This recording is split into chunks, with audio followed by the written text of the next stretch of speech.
Very well. Welcome to part 2. This is where I'm going to take you around P&O to places that you are unlikely to have been before unless you are involved in the maintenance of a merchant navy class locomotive.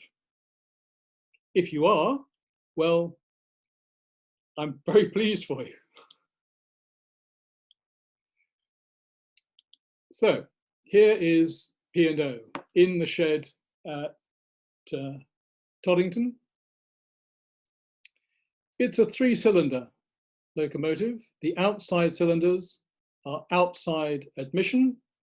The inside cylinder is inside admission. I don't know why. I don't know why. But we're not going to change it. It's standard Walschaerts valve gear with a reversing rod that comes down here to a worm there under the running plate. Those are sanding chutes. Those are mechanical lubricators. Another sander. That's the steam pipe. Drain cocks, steam-operated drain cocks. The valve for that is there, and that's the drain. Sometimes the drain blows through and really winds up the P-way guys because there's a fairly high pressure jet of steam that comes down there and blows the ballast to bits. They don't like it. What else do we see here? Oh, well, that's the firebox. It's the outside of the firebox, clearly. Parallel boiler. The steam collecting dome is up there. That wheel there is the main manifold to turn the whole thing off. That's a bit simplistic, but that valve,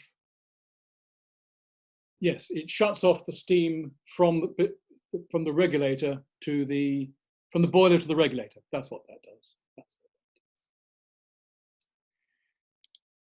And I'm going to take you to the cab first of all. Now, this is not P&O's cab. This is Clanline's cab, but it's essentially the same thing with one or two minor differences. Let me point out the first one, which is that this is a steam-operated fire door in this picture.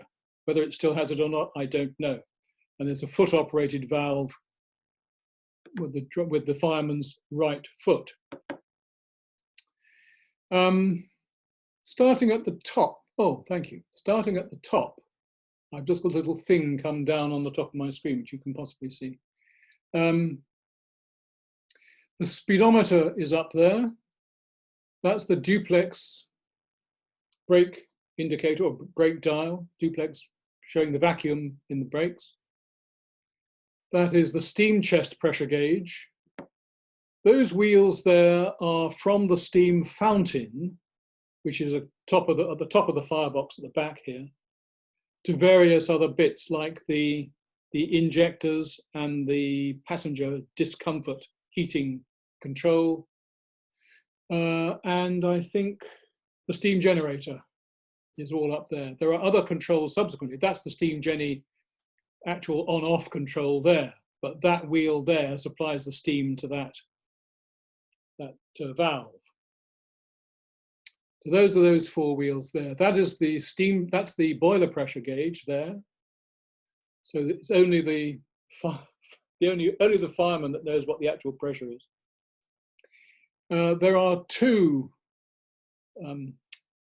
gauge glasses, water gauge glasses. They should show the same water level. That there is the connector for the regulator to go through the boiler shell or the firebox shell forward to the regulator itself. Now we'll be seeing that in a little while. But that's the regulator there. He's got his hand on the regulator. It's a rather odd shaped one here. Ours is slightly different, but it's the same thing. And there's a rod that goes, there's a bearing up there, and the rod goes across behind all the gubbins there to that. And then there's a ratchet and pinion which moves a rod in there fore and aft, sort of glorified bell crank.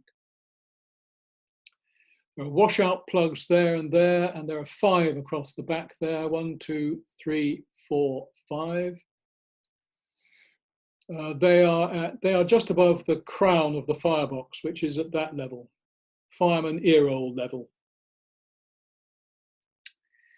Then we have, well, that's part of the brake steam supply.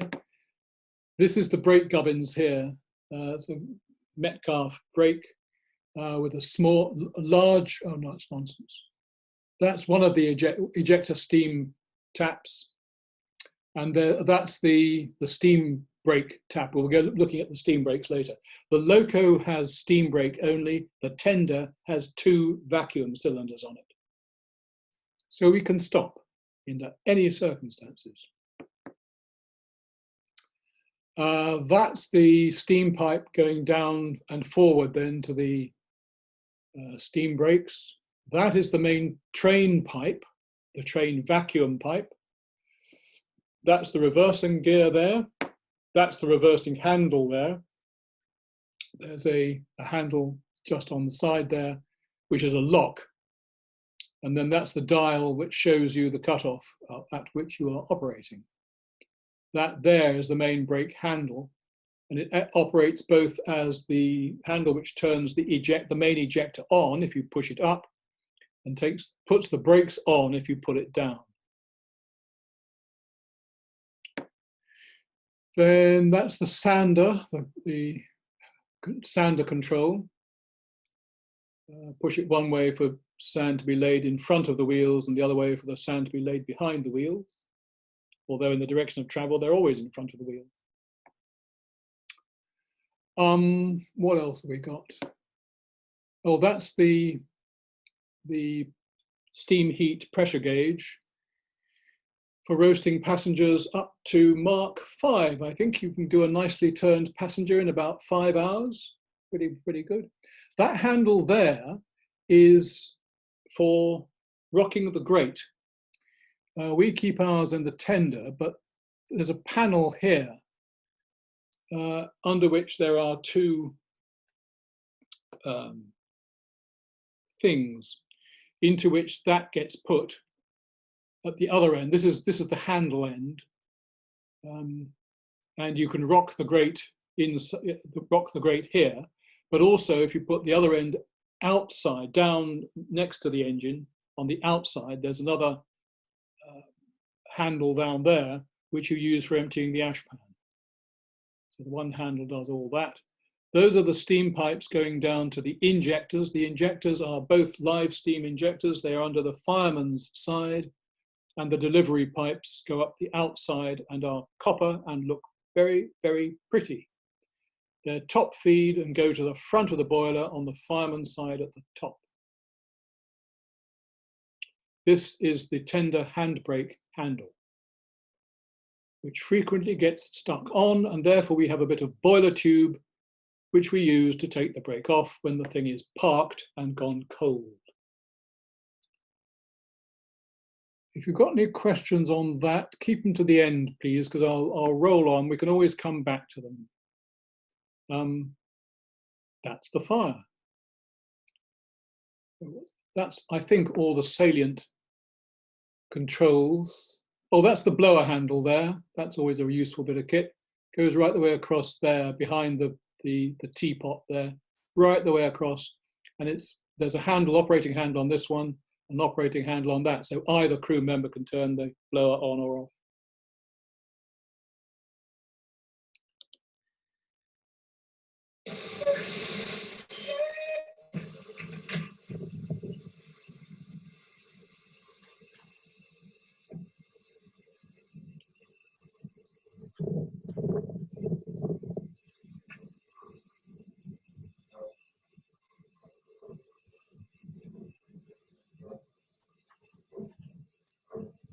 See the steam chest pressure gauge there at about 60 psi. And we're traveling backwards, which is why he's winding the gear forward.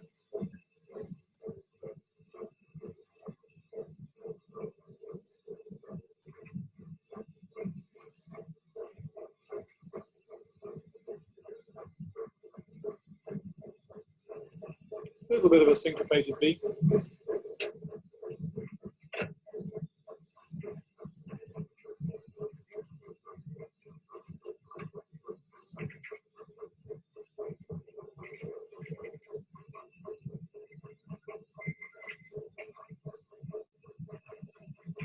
Blowing off at 250 psi.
So that was how you drive the thing. Now I'm going to take you places where I'm almost certain you haven't been before.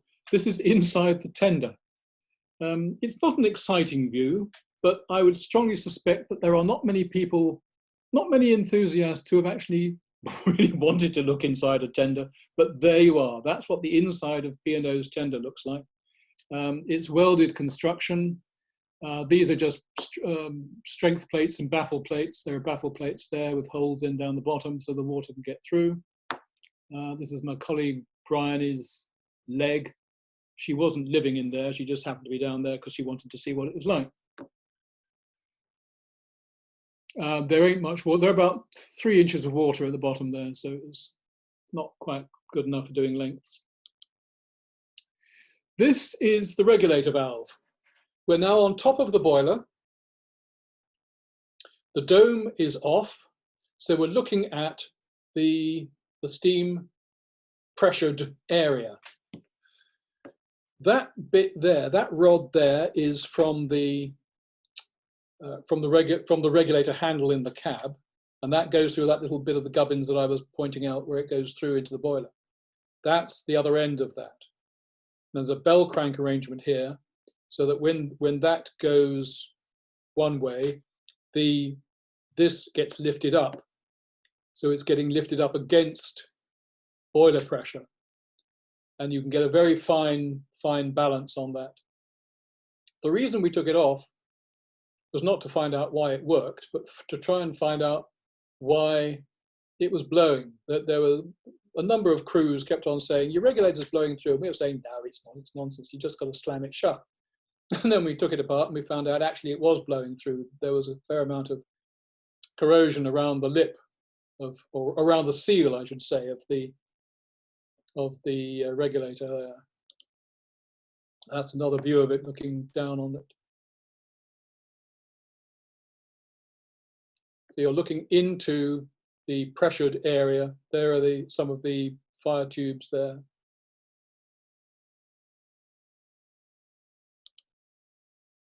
Now we're going underneath. We are looking towards the back of the engine. That is the front of the firebox there. That is the rear driving wheel set there. This is the web of the inside cylinder big end. There are some springs. 2 there and another set there. This pipe here is the steam supply for the sanders. What else have we got there? Oh, those are the sand pipes coming down there, one on that side, one on there. And that's the bottom of the ash pan there.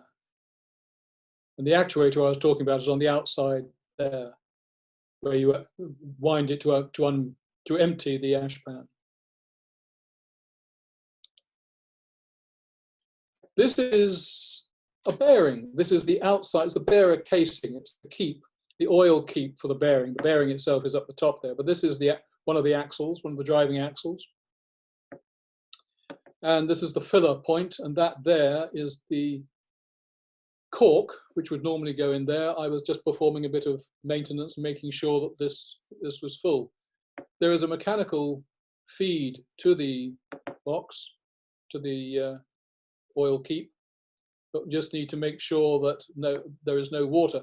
That nut there allows water to escape, as well as oil if you're not careful. But that's to let any water out, and water does get in there. There's no doubt about it. We just need to make sure on a running engine that it doesn't stay in there for very long. And this is the same on the other side. You look. This is on the driver's side. Again, a similar axle, but here we've got a certain amount of steam floating around, and it's emulsified the oil. With a slightly different filler cap there. That is part of the mechanical lubricating system. And that there is the casing for the spring, which dampens or damps the movement, restricts the movement of the reverser. That's a connector to the reverser way shaft, which is at the top there. And as the loco is wound into forward gear, so that's dropped down, bearing in mind that there's an awful lot of mass which you're moving. You're moving 3 lots of reversing gear. And if you were to just have no restriction on it, no damper on it, you would find the handle flying out of your hand, which is very unpleasant. So there's a damping mechanism there.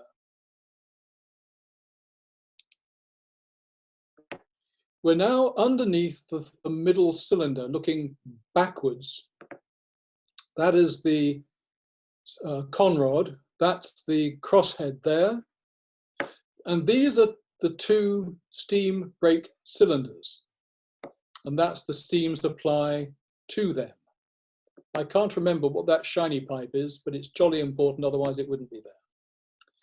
Those are parts of that. Those are part of the mechanical lubricating system, or the lubricating system. And we've now moved up a little bit above the frame, or above the stretcher there. We're still looking back. Sorry, yes, we're looking back. This is the inside cylinder conrod going down to the web that we were looking at before. That's the eccentric strap and eccentric rod coming up to the valve gear up here, and there's the reverser way shaft I was talking about, and that's that damping spring housing in there. This is part of the sanding mechanism. That's the sand supply comes down there. That's the reversing gear. And the expansion loops, the expansion link goes up above there. That's the bottom of the expansion link there.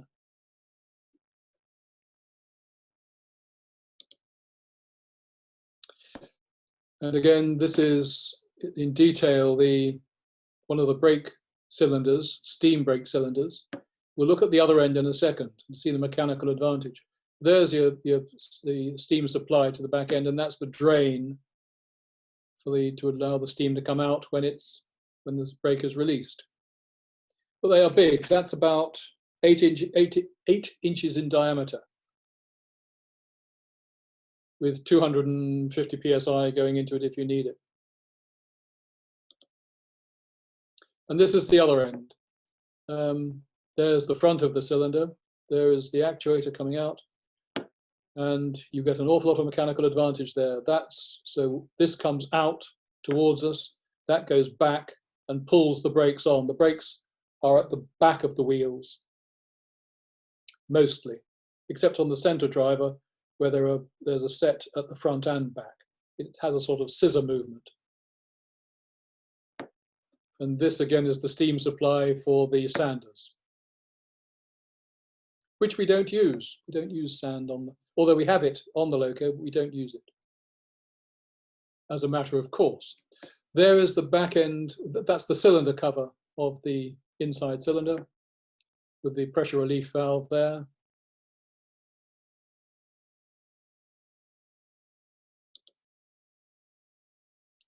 We're now looking back again towards the back of the engine and the firebox. That's the front of the firebox. We'll be having a look at that bit up in a little while. That's the rear driving axle. That there is the boiler blowdown.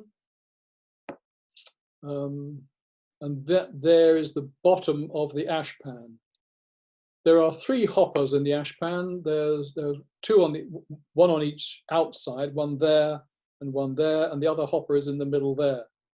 So when you open one, you open them all. So you have to make sure that the ash is as damp as you possibly can. There are little gates in the side at shoulder height level on the outside, which will give you direct access to the area of the grate at the back. Sorry, not the grate, of the area of the ash pan under the grate at the back. And you can put a hose in there and start damping the ash down.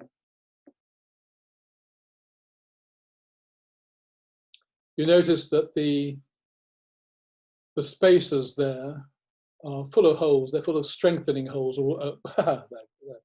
They're weight relief holes as well as strengthening holes, insofar as a hole strengthens anything. Right, this is of interest. This is the throat plate of the firebox and boiler, the front throat, or the throat plate.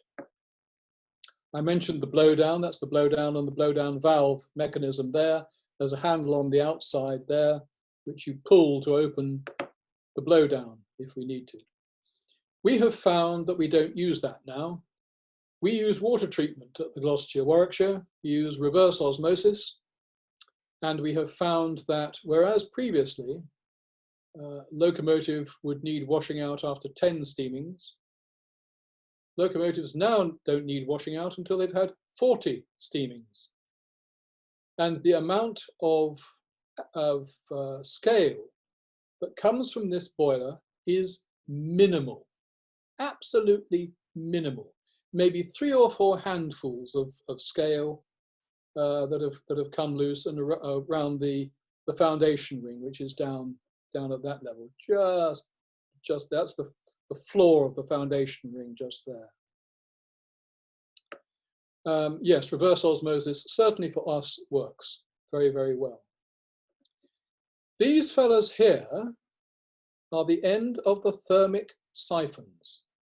Thermic siphons are water-filled bits of gubbins which are in the firebox, and they aid the circulation of the water and increase the heating area of the firebox.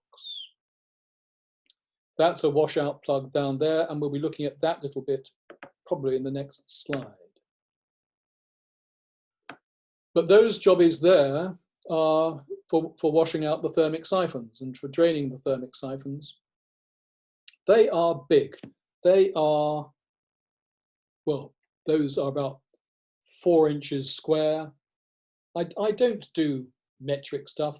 I've been going metric inch by inch since about 1967. These are, yes, about 4 inches square, and then the plug itself is about 6 or 8 inches at the back there, maybe 6 inches at the back there.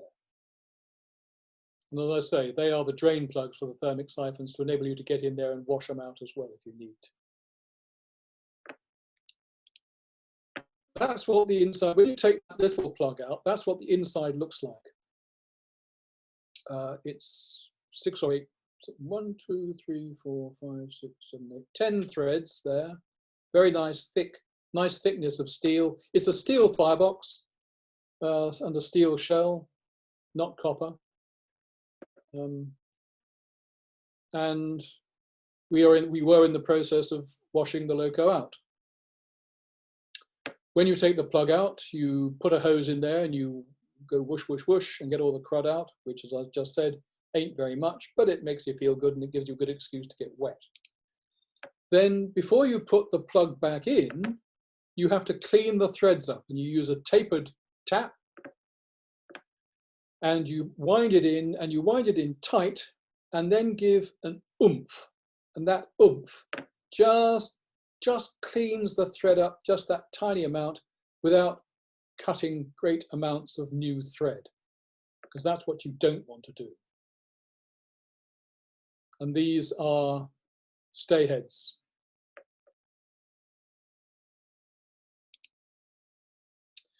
We're now in the firebox. Told you we're going to go places you ain't been before. There's a problem with this bit of firebox. This is the foundation ring. We're at the front of the firebox. Those are the stay heads for the foundation ring.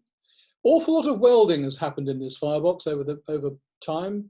Whether it was part of the original construction or not, I simply don't know.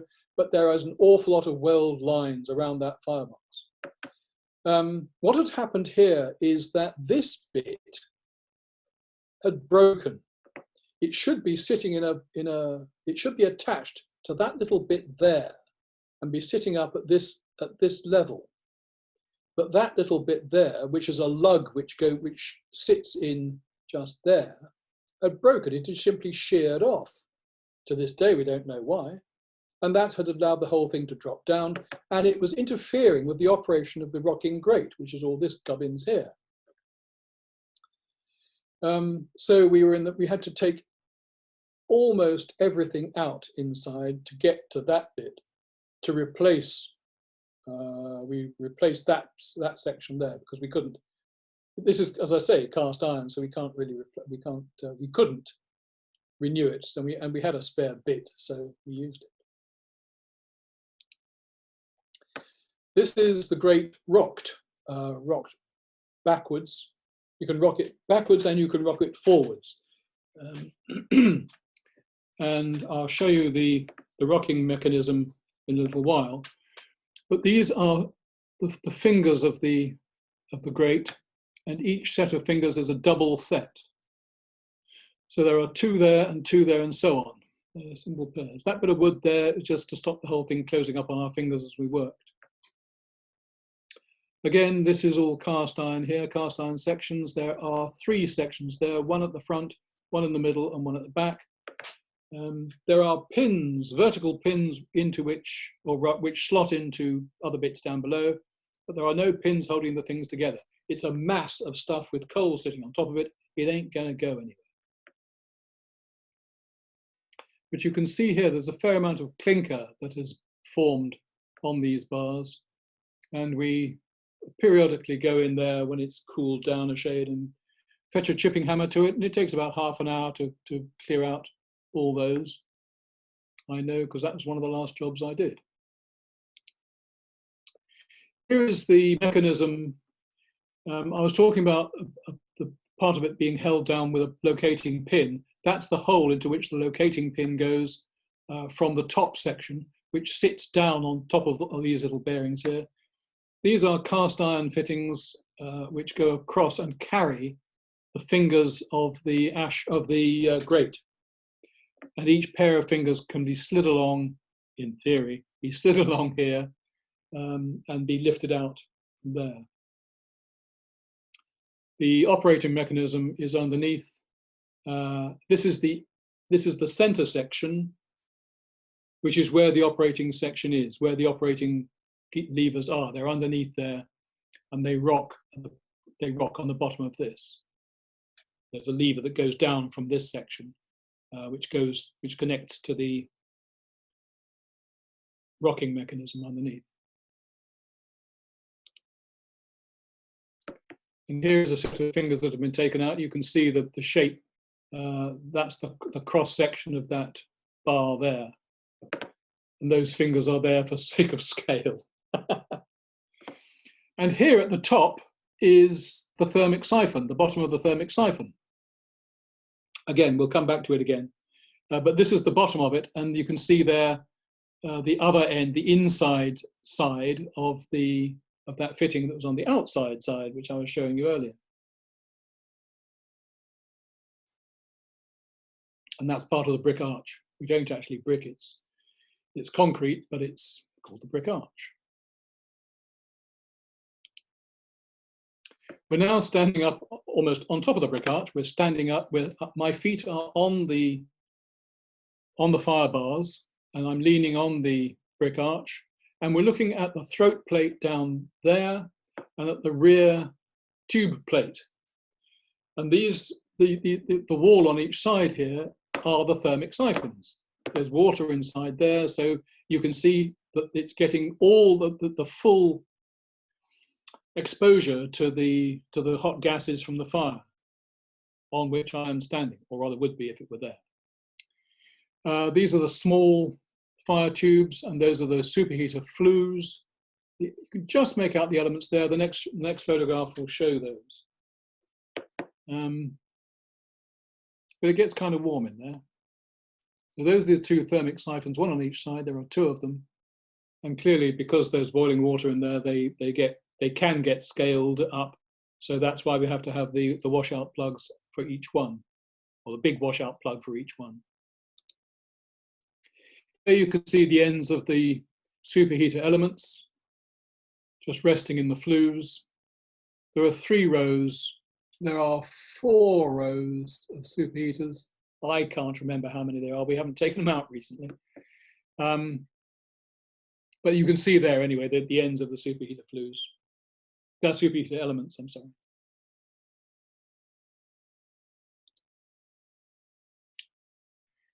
And that is the end of the show. And it's firework night, so there are your fireworks without any sound effects. Thank you. I'll take questions. Peter, right. Is it usually as clean as that underneath? I can't believe it looks that clean. Yes, it is. Really? Yes, yeah. I would have said, and in fact, our project manager, our project leader, who is a wonderful guy called Andrew Marshall, he is a professional railwayman. He is in demand the world over as a consultant.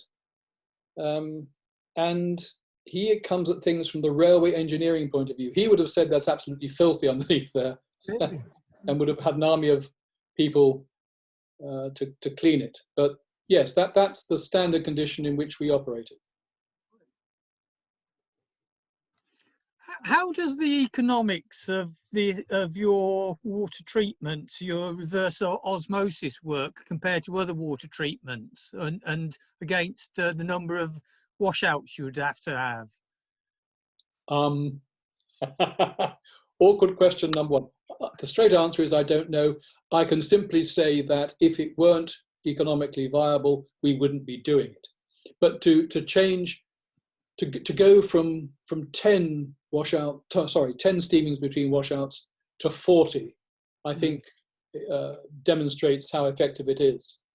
And certainly the life of the boiler is hugely extended, because as I said, the amount of scale that's coming out is really minimal.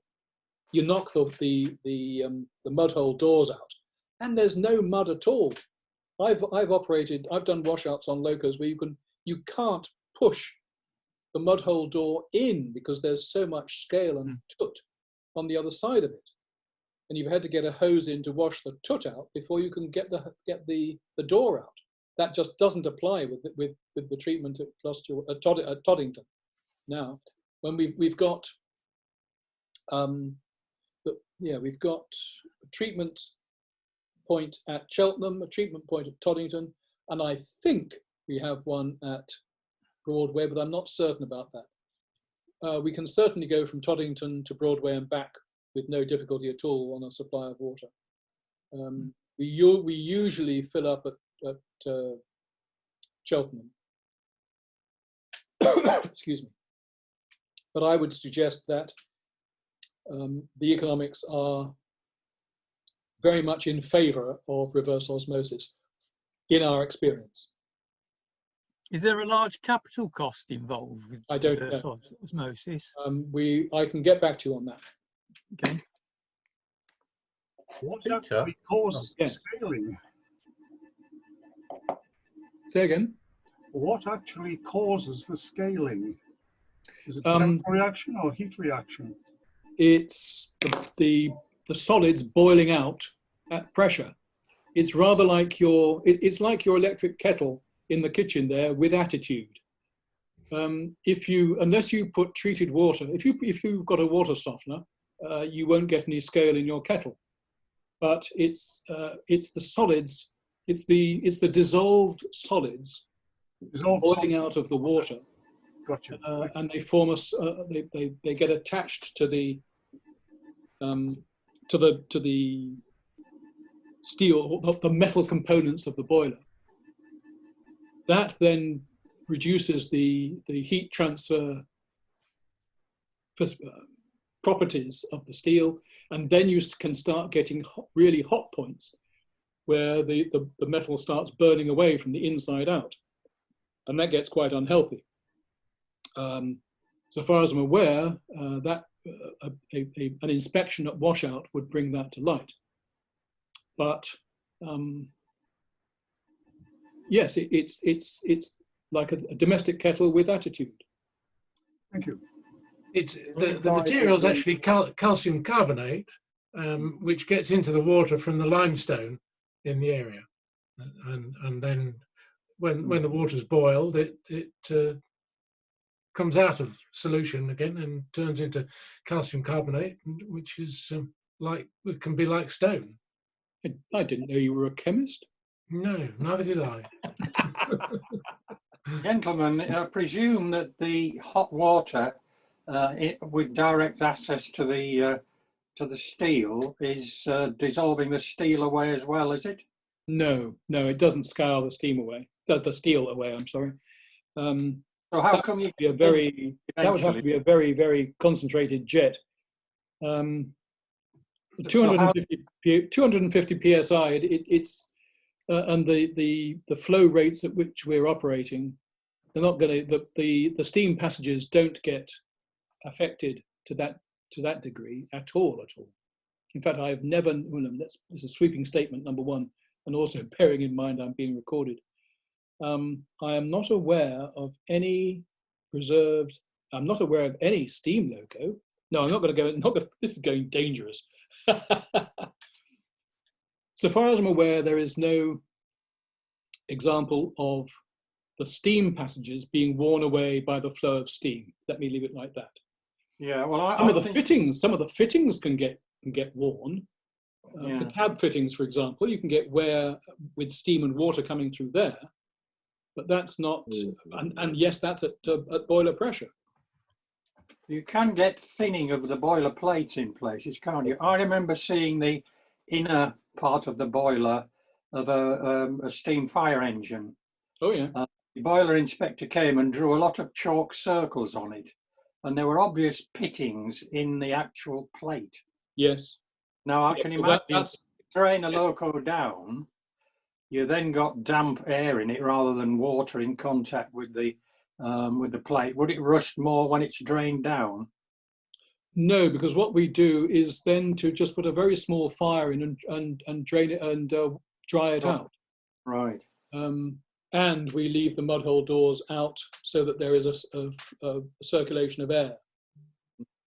We leave the mud hole doors out at the bottom and a couple of the plugs out at the top, so there's a flow of air through. Thank you. Peter? But that pitting, I'm sorry to interrupt, but that pitting is the example of what I was saying earlier, that you can get hot spots forming because when the scale gets particularly thick, then the plate can then start eaten away or burned away. But it's a very slow process. You mentioned about having 2 live steam injectors. Is that common on preserve lines? Because I always thought locos had a live and an exhaust steam injector. There are very few locos with exhaust steam injectors. The only there are only 2 that I know of are at Didcot. I emphasise the ones that I know of are at Didcot. One is on 6023, the King, and the other's on just Lewin Castle. They have exhaust steam injectors, but none of the locos at Gloucester, Warwickshire have exhaust steam. They all have live steam injectors. So this is something which is done for preservation due to the low speed, is it? I don't know. It's and there is a mystique about the exhaust steam injector that is inoperable at those speeds and so on. That is Yes. not the case. It is Oh. operable at any old speed, not any old pressure, but any old speed, certainly. What doesn't happen, of course, is that at low speed and low exhaust pressure, that the exhaust steam is not used as it might be if you are going at higher speed with a higher exhaust pressure. Yes. And that's when the exhaust injector comes into its own. Can I just add something there? Of course. When we got the engines out of Barry, all of the injectors had been stripped out, obviously. Mm-hmm. And to actually make an exhaust steam injector for a Gosh. preserved line was uneconomical. Yeah. So yeah. we set up a system of having them cast. I was involved with that in the very early right. and we just went for the Great Western 10X injectors, which we could very near mass produce. And that's why there's two of them on a Great Western loco and no exhaust injector. They're a massive thing, out of the size. They are.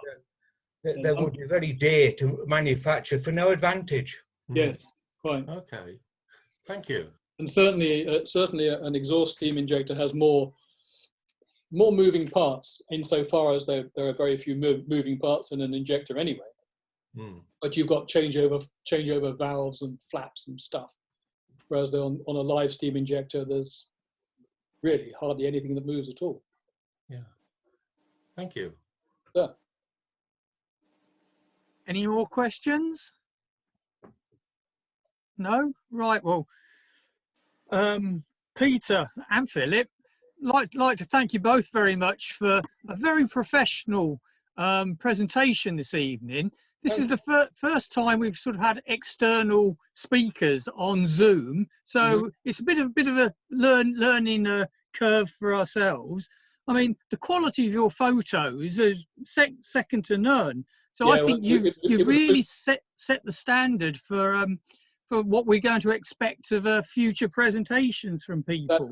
That's Boots in Cheltenham. That's Boots in Cheltenham. They do a wonderful job on the doing the negatives. Right. I happened to visit the Gloucestershire-Warwickshire Railway approximately 2 weeks ago, and I've got to congratulate you on the way that you managed to run the operation. At no point did we feel we were sort of overwhelmed by people. It's a very good idea of selling a part of the coach to a group, and I thought that worked well. And when we're at either end, you know, there's plenty of room for everybody to get around. And I thought all in all, you were doing a great job in terms of keeping things going. Thank you. It's a real shame that presumably you're shut down again now as a result of what's happened. And but you, like I say, I'd just like to thank you for what you did there. And the other thing about this evening, your enthusiasm for your subject came through. Lots of appropriate, humorous inputs came through, and an amazing knowledge of how the steam loco works. So, as I said, can we just thank Peter and Philip for a very entertaining evening? Thank you. Thank you. That's kind. Thanks very much indeed. It's been a joy to do it. Thank you. Good. Yeah, thank you very much for having us. So I think it's always interesting coming to this sort of presentation and hearing the questions, because people have, you know, different interests, and I've no idea at all how a steam locomotive works. The other thing I do on the railway is I'm a guard, so I blow my whistle, wave my flag, there's a chuff, and off we go. That's, it's you, is it? That's all I know. Gracious me. All I have to do is remember to take the handbrake off in the guards box. That's always a good idea. Yes. Okay. Well, thank you very much indeed, everybody. If you've got any other business you want to attend to, then I'll stay here. But if you want to finish now, I'll end the meeting. I'll leave it up to you, David. What No, do you- that'll be fine. Thank you very much, because I'll drop an email to everybody with details of our next meeting in a couple of weeks time. So Okay. again, once more, thanks very much to both of you for a very entertaining evening. Okay, Fine. thank Thank you. you. Bye. Cheers.